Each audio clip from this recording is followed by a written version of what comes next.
This is really good. This isn't in the book. This is a great question. I think the first thing to do is to with anyone else. That's the first thing.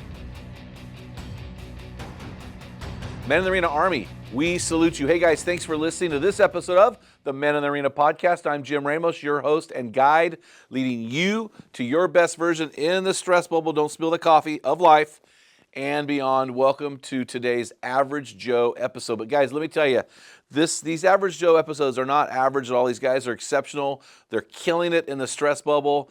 The only thing that makes these episodes average is the duration, and that these are friends of mine from the Northern Oregon area, my kind of county and beyond. Today I've got my friend on the show here, Paco Arenas. Some call him Paco Arenas, but it depends on how well you speak Spanish. Paco's a cook foreman at a federal penitentiary locally. He's also one of our small group leaders. He also runs the men's ministry at his church. He's married to his beautiful wife, Laura. They have 2 small children. He is living in the stress bubble of life. And the thing about Paco that I have come to really appreciate is you always show up. Like, you're just always there. You just show up.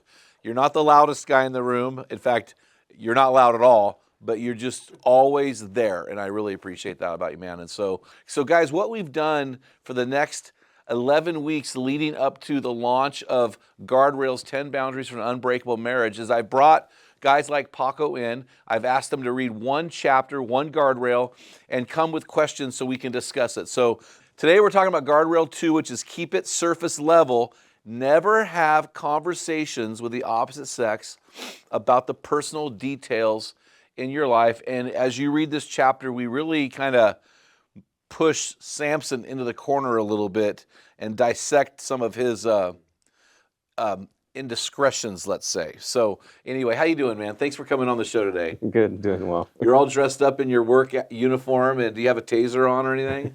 No. No taser, no? Left it at home. Just left it at home? Yeah, no, not. You're a kind of a knife guy. Any knives? No, can't have them. You can't. Oh man, so keep you're those in like the a car. helpless little flower right now. I am. It's great to have you on the show. Thanks for coming up. I know you're about an hour from home, and you're here, and I do appreciate you and all you bring to the table, and that you just show up, whether it's to our little barbecue ministry we have or to our small groups or whatever. You just keep showing up. Yeah, it's good to be around men that share the same goal. Yeah, knowing Jesus, and it's good to be around them. So, what would you say when I say that your superpower is showing up? How would you respond? How do you respond to that? What are you like? What would you say to men about that? That's not one thing my wife actually likes about me. I never really knew about myself as much. So I was like, she is indifferent sometimes because I do show up all the time. She's like, "You're going again?" I was like, and I'm loyal. It's just I like being there. I like being around other guys. I like helping. I like serving. That's kind of how I was raised and what was ingrained into me. And it's just what I do. And you're a pastor's kid of a Hispanic church, Yeah. Spanish-speaking church. Yeah. Is that part of the culture, or is that just something inherent within you? A little bit of the culture. I know my mom is always busy. That's where I get my busyness from, is just doing things, is from her. She's always just in the kitchen, and then everyone's seated, and then we have to drag her to the table, like, "Mom, come and eat." It was like, you need to eat. But she's just always serving, and that's kind of where I kind of grew up with that, and I got that from. Oh, that's interesting. You're a cook by profession, but you showed up and just handed me this jar of salsa. I ate it so fast you can't believe it. Mm-hmm. And then we're having this night, because every 6th week we have a beast feast on Wednesday nights. We're doing a pork and pizza night, and you said, "Hey, can I take some of that pork and make tamales?" I'm like, let me pray about it. Yes. So, no, I do appreciate that about you, man. So I asked you to talk about Guardrail 2, keep it surface level. You actually went through this with your beautiful bride, Laura. Yeah. And so we get a little bit of Laura woven into this. Great to have a woman's perspective. So what are your thoughts and questions? Let's unpack this chapter. Yeah. When I first read it, I was like, man, it's pretty straightforward. I was like, there's not much. Like it is what it is. Like, you keep it surface level. Don't go deep, diving into something we shouldn't be diving with another woman. There were some things that I wanted to dive in more, Intimacy? Intimacy. Thank you. Anorexia. Como se dice en español? Yeah. I wanted to talk about that. Intimacy, anorexia. What are the best ways to increase that?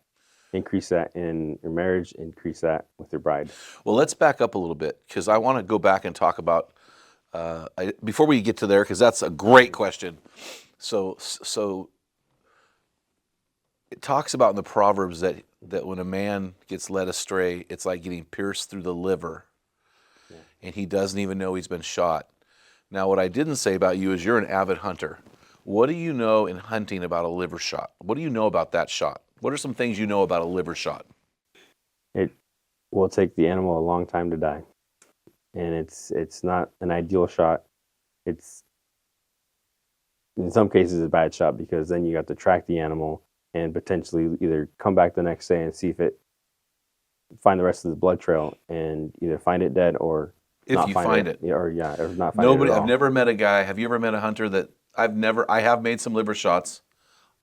They were shots I missed. They were bad shots. Fortunately for me, I recovered the animals, but I watched one of them. I'm thinking I called him the lightning bug. I shot him in a lightning storm, and I hit him in the back. And I watched him for about. I probably should have put him down, but I just watched him. He laid down. He didn't know he was even hit. He just slowly died after about 20 minutes. But it was and it wasn't horrible to watch because it never knew it was hit. But I have another buddy who shot a 400-inch bull in New Mexico, and we tracked that bull for half a mile and it was a liver shot. And we found that the next day. Thankfully, we found it. But so when we talk about a liver shot in the context of a man who doesn't keep conversations at the surface level with other women, when you think of this liver shot in men who take these deep emotional dives into other conversations, whether it's DM on Facebook or whether it's going back and forth on some other app or it's a text thread. What do you know? What do you think about that in the context of a liver shot? My wife had actually the perfect example of that, and she mentioned it. It's a slow fade. Casting crowns. Yeah, and you're leading yourself to death. Like it's slowly fading away from your marriage. Slowly fading away, and you're hindering yourself. Like eventually you're killing yourself. Yeah, that's good stuff, man. She's got some good insight. Yeah. So here's the other thing I want to bring up. You are a man of few words. You are a man of quiet words. I'm a man of a lot of words, but I'm a man of limited words. My words have a capacity. And do you think that's true of my emotions, my emotional capacity? Do you believe that each day I have an emotional capacity, or is that unlimited, unlike my words? What are your thoughts on the emotional capacity of men? We're limited. Right? For me, I don't share much emotions. It's one of my struggles with my wife. I don't share as much. I know that when I do, she very much appreciates it. So yeah, I think we are very limited. And I know reading this chapter, you're talking about you're already limited, so you don't want to put that out to other women when it should be going to your wife, because then it's taken away from your wife. Do you think Laura has a higher emotional capacity than you? Oh yeah. Way more, right? Like Shanna can speak 30,000 words a day and she's still going strong, right? Words don't exhaust her. But words exhaust me, and I can speak more than most men, but I've got a 15,000 word limit, man. I'm done. So when I'm done, she's just getting warmed up. Like and for my emotions, I feel like I'm using an emotional word. It seems that I have the same emotional capacity that I do verbal. I can't prove that. But if that's the case, and if she has the same emotional capacity that she does with her verbal capacity, man, we're in trouble. Like, I need to give her every ounce of my emotional capacity. So how would you compare that with what I wrote in the chapter? You essentially just have to give her your all. You have to give her everything you have to build that relationship. Because if you don't, then you're just taken away from that relationship. She wants to know everything about you, what your day was on a more personal level, on a more emotional level. and it's our job to actually do that. And it's funny, even if we give her all of our emotional capacity, she probably still needs more, which is why my wife has some really dear friends, and I think that they get part of that capacity because I give her everything I have, but I'm not sure if it's enough to fill everything, because she has so much to give. And what she gives to me emotionally is so much more than I can give her. Okay, so let's get back to this chapter. You want to talk about intimacy anorexia. Okay, what do you want to know? I am not the expert. Just the best ways to increase that intimacy. Well, I think the first thing to do is to not share the intimacy my wife deserves with anyone else. That's the first thing, to not share that intimacy with anyone else. And I know for me, with my wife, my bride, it's knowing how I want to spend my energy, my limited emotional energy, my limited emotional capacity. This is really good. This isn't in the book. This is a great question. Did Laura give you this question? Anyway, I want to target her. So I want my emotional energy to go to her in the most efficient way necessary, right?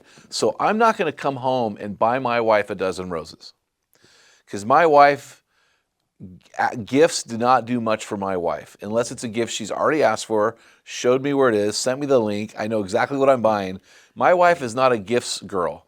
That does not inspire her. What inspires her is when I rub her feet, when I give her a back massage, when I make her a coffee in the morning. This morning I made her breakfast. We were both home on a rare occasion that we're both home because she flies a lot, and I made her breakfast, and she was so excited about that act of service because she doesn't like to cook. So for me, when I target her love language, that's key. I target her love language, and if I target that love language with my emotion, I double the efficiency of my emotional capacity because I'm targeting her where she needs it the most. Does that make sense? Yeah. That's a really good question. I haven't really thought about that.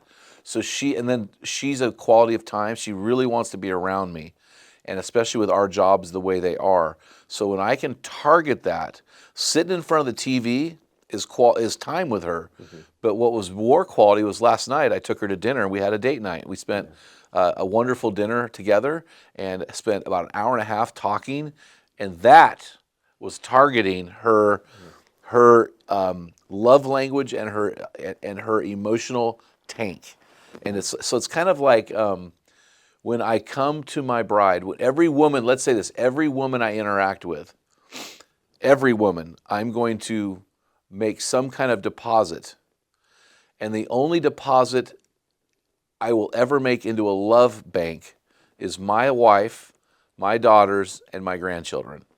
No other woman deserves any other kind of deposit, emotional deposit, by me into their love tank. Nobody.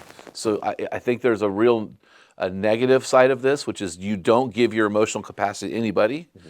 And the positive side is you target your wife's love languages, or her love languages, because usually there's one or two. Mm-hmm. Target that with your emotional energy, and I think you've got something special going on there.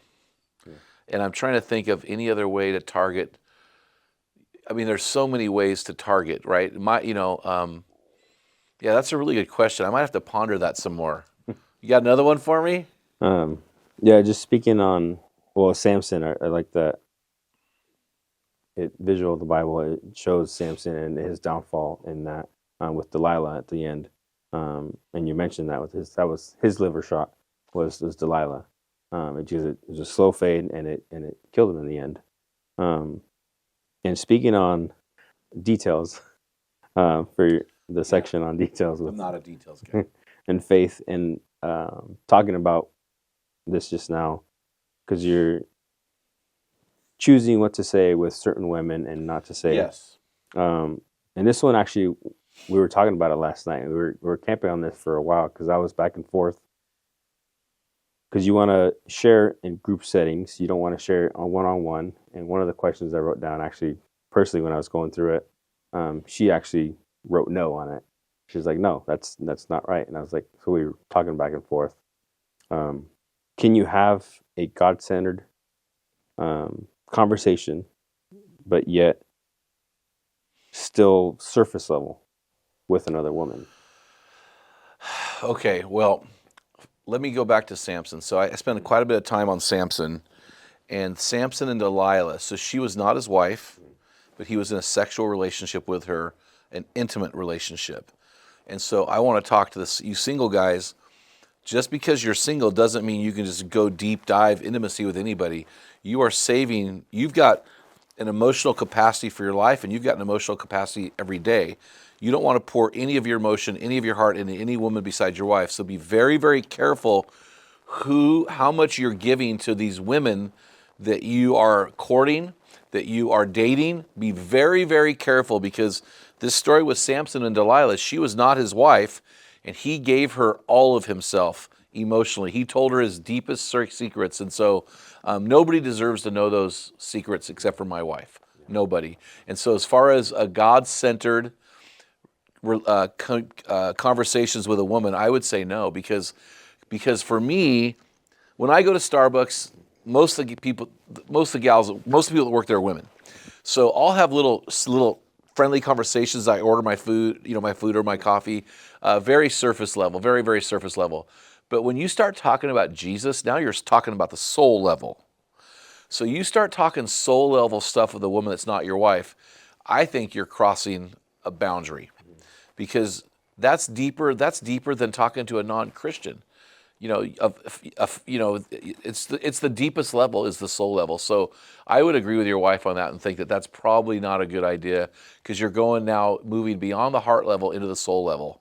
Yeah. And so, and again, unless your wife is there, if you're in a small group Bible study and you're sharing your heart, you're talking about Jesus, I'd say go for it. But if your wife is not there, you're giving somebody else your soul capacity. So we're beyond emotional capacity. We're talking about soul capacity now.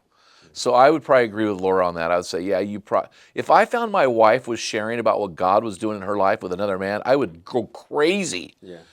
Like if Laura came home and said, hey, Paco, yeah, I was talking to Susie's dad. Susie came over for a play day with the kids, and her dad came over.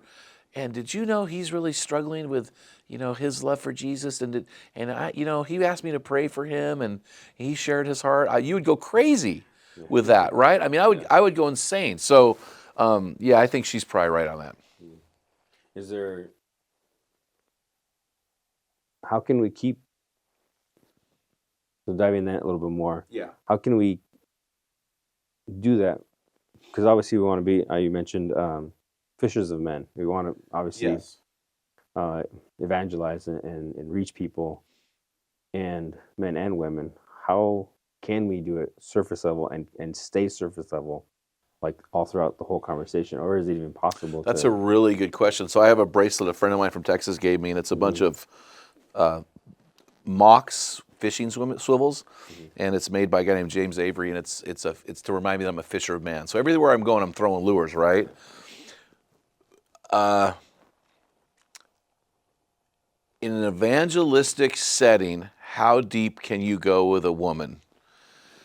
I typically don't go deep at all. I throw the lures, I smile, and I've never led a woman to Christ without my wife being there.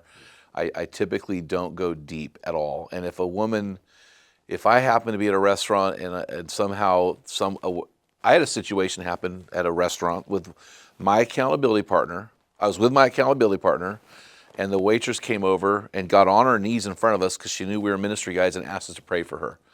Okay, I was with another man, so we're okay there. But man, I'll tell you what, if I was alone, that was really awkward. In a situation like that, I would have said, hey, I'm going to bring my wife into the situation. And when my wife and I pray for people, we just prayed for somebody a couple weeks ago at church, and I had my wife lay hands on her. I typically won't even I'll try to kind of avoid, or maybe I'll, put my hand touching my wife's hand. I really try to avoid that stuff because I don't want a woman to project her emotions on me because I've been ministering to her. So I want to be, and people say to me, well, that's legalistic. Well, that's legalistic. That's so legalistic. Hey, seatbelts are legalistic, but I wear a seatbelt. Nobody questions wearing seatbelts. So, I mean, this is legalistic, but, I want to protect my marriage. I wear a seatbelt because I want to protect my life, right? Does that make sense? So there are certain things that may sound legalistic, but my wife is more important than what people think about legalism. Yeah. So, yeah, I think that's a really good question. And I think that really depends on the situation. But generally speaking, if I'm going to go deep into the spiritual stuff, I don't want to be alone. I don't want to be alone. I will, now this is in another chapter, I will counsel or not, I will talk to a female if they need some kind of spiritual advice with an open door, open window, open everything, and I will only do it once. I just won't, that stuff scares me because once you tap into a woman's pain and emotion, she can project that on you, and I just avoid that like the plague. Yeah. Well, you mentioned that in the book, in this chapter, and actually even the other day when we were speaking, you know what you're capable of, and that's one thing that, for me, that I know what I'm capable of, and I don't want to go down that road, which makes sense. I am one choice away from stupid, and so are you. And I know I'm capable of evil. All it takes is for me to be counseling let's say I'm at a restaurant and I'm eating and I'm just hanging out. Even if I'm with a buddy, let's say you and I at a restaurant and a beautiful waitress comes over and she's our waitress and a lot of times I'll ask them, hey, can I pray for you before a meal? And I do that regularly. So, hey, can I pray for you for a meal? And she breaks down weeping, right? Right. And so now we've prayed for her. She knows we prayed for her. She is already broken and vulnerable, right? So now what? All it takes is for her to give me a bill with her number on it, and like the Luke Combs song says, with a heart, you know what I mean? And then now I'm faced with a whole nother decision. Or what if she follows me out? Or what if? Man, I'll tell you what. Man, you got to protect yourself from those situations and from creating a scenario that's going to hurt you. Because I think it would be hard for a lot of us guys if a woman propositioned us that we weren't ready for and expecting. That would be difficult for guys. So you've got to, in my brain, I go, okay, what is the worst case scenario here? Because I know after 34 years of being true to my bride, I still know what I'm capable of. Because I know what goes on in my head when that waitress comes over or or whatever happens. I wish I could say I was this holy man, singing Kumbaya every day of my life. But I'm a man and I know what I'm capable of. Let's just leave it at that. Yeah. So what about feelings? How much do you think, how much should a man share? Can a man share feelings? Like in a situation? I mean, it just leads to more intimacy, because then you're just sharing something you're feeling, and then actually it's one of the things it ends up bonding you two. So you end up bonding with that person, and then it's just a slippery slope. There's an emotional connection. Well, yeah. I feel like in the book I read about this, it's okay for me to share feelings like I'm tired. My hip hurts and I have hip surgery. I'm getting a hip replacement.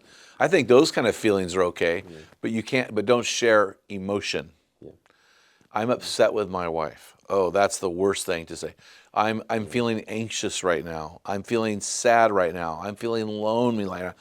Do not share emotions. You can share feelings, physical feelings. I'm tired. I'm hungry. I've got my body hurts. Pray for me, but don't share. Never ever share emotions. Your bride is the only one that deserves that. And you know what she's saying? Man, I can't even, you just said this. Laura's saying, I can't get enough emotion out of you anyway. How dare you share that? Can you imagine if your wife came to visit you at the prison? I don't know if women cook there. I don't know if you work with women there at all, but let's say you've got a woman cook at the prison who you work with, one of your former, one of your fellow employees or fellow coworkers, and your wife comes in and you are telling her, and she hears you telling her, man, I've just really been depressed lately. Just that statement, how would your wife handle that? I mean, would she handle that okay? No, she wouldn't be happy. She would not be happy. We'd talk about it later, or actually she'd talk about it then. She'd be like, why don't you share that with me last night? Or just having that conversation, because then you're not sharing with her of something that's going on with you, which she wants to hear. She wants to hear those things. She's trying to pull those out, like trying to pull teeth with you to get that right. Yes. And I think most women would agree with that. Like, women want their men to open up emotionally to them, and we as men, it's difficult for us to express our emotions. But if our wives see us expressing our emotions to another woman, that would be a form of adultery to them. Yeah. I would imagine. I mean, I don't know. I mean, man, you know what I mean? Yeah. Well, emotional adultery. An emotional adultery, yeah. And this intimacy anorexia is the inability to have a relationship with another person on an emotional level. Mm-hmm. It's really kind of like it's you're having your own relationship with yourself, but you're not sharing that with anybody else. You can't open up with anyone else. And so, I think we need to get through that part of it before we ever consider another woman. Yeah. But the key thing for me here the key thing for this book is I know what I'm capable of. I know I'm one choice away from stupid, and I know that the most important relationship on the planet is with my bride. On the planet. Yeah. I just had a guy today talk to me, and he is without going into details, he's on a second marriage, and he put his kids ahead of his wife, and the marriage is getting ready to crumble. You cannot do that, ever. So because that's biblical. If you're a non-Christian man, or if you want to act like a non-Christian man, that's great. But if you're a Christian man, your wife deserves all of it. One. Yeah, she's number one. Yeah. So anything else in the chapter that you wanted to ask me about or stood out? How do you sound authentic? Going back to the faith, in those surface level conversations, like without being like, oh, good, oh, fine, because you want to have some sort of conversation, especially if you work with a woman. You want to have some authenticity, and how do you sound authentic but without going deep? Well, I just think you don't talk about yourself at all. Mm-hmm. You just keep it on Jesus and the Bible. Like, you can talk about Jesus in a sharing your faith situation without sharing your heart and your soul with a person. Just to share the gospel and to share biblical truth and to share scripture. I mean, you can do that in an evangelistic way. I know I sound like I'm talking out of both sides of my mouth right now, but I'm saying in that, like if I'm going to, tell a waitress about Jesus, I'm going to tell her about Jesus. But I'm not going to tell her about my relationship with Jesus. I'm going to tell her, I'm going to try to bring her to Jesus. But I'm not going to be like, oh, let me put my hand on your shoulder and pray for you so you can receive Jesus. Man, God would have to really be all over that. Mm-hmm. Because that scares me. Because now she's getting led to the Lord by me. She's projecting the most important day of her life upon me. And I really don't want to. I would probably say, hey, just go home, pray this prayer, and you're good to go. You don't need me to pray this prayer with you. Just invite Jesus into your heart. But I think my big issue is like, man, why would I ever be alone with a woman? Now I get it. If you're working a shift and you have this woman on your shift, conversations happen all the time, but you have to be really, really careful because affairs flow out of work. Yeah. They flow out of any of these relationships. And in chapter 4 of the book, I talk about framing your bride well. Like, you in this work relationship, you don't ever share feelings, especially about your spouse. Oh, I'm mad at Laura today because, man, that's the kiss of death, right? Because now you're sharing your feelings about your wife with another woman. And that's where affairs start. And I wish guys knew this. I wish guys realized, man, I'm one choice away from stupid. And the moment I go into this conversation, I'm in stupid land right now. Yeah. You know what I mean? Yeah. So this isn't hard stuff. Yeah. And when we work with couples and when we talk to people, most of these guys are normal guys. They aren't guys who need professional counselors. Mm-hmm. They've just done stupid stuff, and they've said stupid things, and they've allowed their stupidity to escalate, and it gets to a point where now the marriage is in trouble. Yeah. So what we're trying to do in the book is we're saying, hey, here's a guardrail. Don't see how close you can get to the guardrail. See how far away you can stay from the guardrail, because you are one choice away from stupid. Every stupid choice you make gets you closer to all caps stupid. You know what I mean? So. And that's one of the things, actually, when you first mentioned that, what you're capable of, that really stuck, because it's true. It's, you know yourself, you know what you are capable of, and this book, the Guardrails, is keeping you in there, and just keeping you on that path, just following that rut that were talking about. I think you mentioned it. It's in the chapter on the single men. Yeah, Mhm. how can a young man keep his way Yeah. pure? And the Hebrew word is orach, which is a rut in the road created by a chariot 3,000 years ago. Now it would be a four-wheel drive truck or what do they side by side or what's the other word they use for this? Yeah, create this rut in the road, and but to stay in the way, we need to be in God's word, and we need to not veer, because the Bible says in Psalm 119, 105, for your word is a lamp unto my feet and a light unto my path, right? And when we are in God's path, God's way, God's orach, we're in the light. But when we veer from the light, what do we veer to? Darkness. And so we just have to, Satan's attacking marriages, man. It's insane, and it hasn't stopped for 60 years, 70 years. And so we've got to be really careful to guard our brides and to turn the ship. The church needs to turn the ship. Yeah. Well, and it says that he's just lying there waiting for you to turn that either left or right, and then waiting for you to devour. I mean, 1 Peter 5:8, for your enemy the devil prowls around looking for someone to devour. He's just on, that's really good. He's on the edge of the darkness. Mm-hmm. He's just on the edge of the darkness waiting. Yeah, I never thought of it that way. Like when you veer into darkness, you veer into... Yeah, you're going into Satan. You're going into the land of prey. Yeah. Prey. Yeah. Because he's isolating you. Yep, 100%. Yeah. Well, the funny part is you're isolating, but you're in this situation, you're isolating with another person. Yeah.